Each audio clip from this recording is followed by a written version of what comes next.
सोचिए, पूरी दुनिया का सबसे खतरनाक तानाशाह जिसने सालों तक मिसाइल दागकर अमेरिका और साउथ कोरिया को धमकाया, वही किम जोंग उन अचानक जमीन पर घुटनों के बल गिर पड़ा और फूट फूट कर रोने लगा। हाँ, आपने सही सुना, पहली बार पूरी दुनिया ने किम जोंग उन को टूटते हुए देखा। और वजह थी रूस का एक विमान जो रात के अंधेरे में नॉर्थ कोरिया की धरती पर उतरा। इस विमान में ऐसा क्या था जिसने नॉर्थ कोरिया की आर्मी और उनके सुप्रीम लीडर की आंखों से आंसू बहा दिए? आज हम आपको वो सच बताने जा रहे हैं जो सुनकर आपके रोंगटे खड़े हो जाएंगे। दरअसल इस रूसी विमान में नॉर्थ कोरिया के उन सैनिकों के शव थे जो रूस की जंग में यूक्रेन से लड़ते हुए मारे गए। रिपोर्ट्स के मुताबिक किम जोंग उन ने पुतिन की मदद करने के लिए अपने हजारों सैनिक रूस भेजे थे। कहा जाता है कि अब तक करीब 12,000 नॉर्थ कोरियन सैनिक रूस की सेना के साथ मिलकर यूक्रेन में जंग लड़ रहे हैं। लेकिन जैसे ही उनके शव विमान से बाहर निकाले गए, पूरा माहौल सन्नाटे में बदल गया। किम जोंग उन खुद सैनिकों के शवों को देखकर घुटनों पर बैठ गए और फूट फूट कर रोने लगे। उनके साथ खड़ी नॉर्थ कोरिया की पूरी आर्मी भी आंसुओं में डूब गई। यह पहली बार था जब दुनिया ने आयरन हार्टेड तानाशाह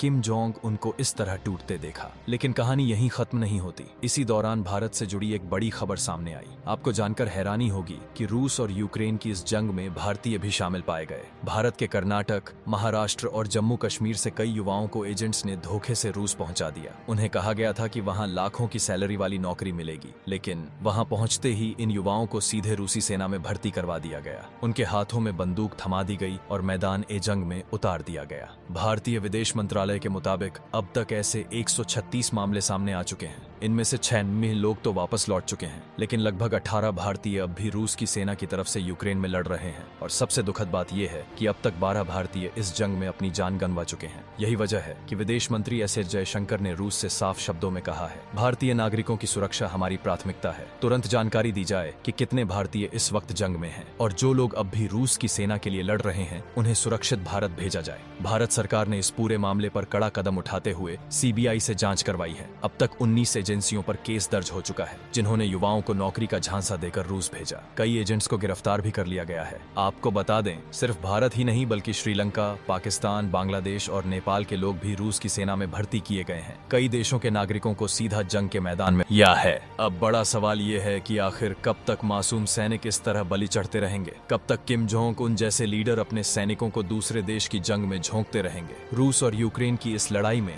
अब हजारों जिंदगियां दांव पर लगी हैं। नॉर्थ कोरिया के सैनिकों के शव जब उनके देश की जमीन पर लौटे, तब पूरी दुनिया ने देखा कि जंग का असली चेहरा क्या होता है। मौत, आंसू और बर्बादी, यही है युद्ध की असली हकीकत। किम जोंग उन ने रोते हुए कहा कि वो रूस की मदद के लिए और सैनिक भेजेंगे। लेकिन सवाल ये है, क्या और कितनी जानें जानी बाकी हैं? दोस्तों, यह कहानी सिर्फ नॉर्थ कोरिया या भारत की नहीं है, बल्कि पूरी दुनिया के लिए एक सबक है कि जंग कभी किसी का भला नहीं करती। आपको क्या लगता है, क्या भारत को रूस पर और दबाव डालना चाहिए ताकि बचे हुए भारतीयों को तुरंत वापस लाया जा सके? और क्या किम जोंग उनका अपने सैनिकों को जंग में झोंकना सही है? अपनी राय हमें कमेंट में जरूर बताइए। अगर वीडियो पसंद आई हो तो लाइक और शेयर करना न भूलें और चैनल को सब्सक्राइब करें ताकि ऐसी ही बड़ी खबरें आप तक सबसे पहले पहुंचे।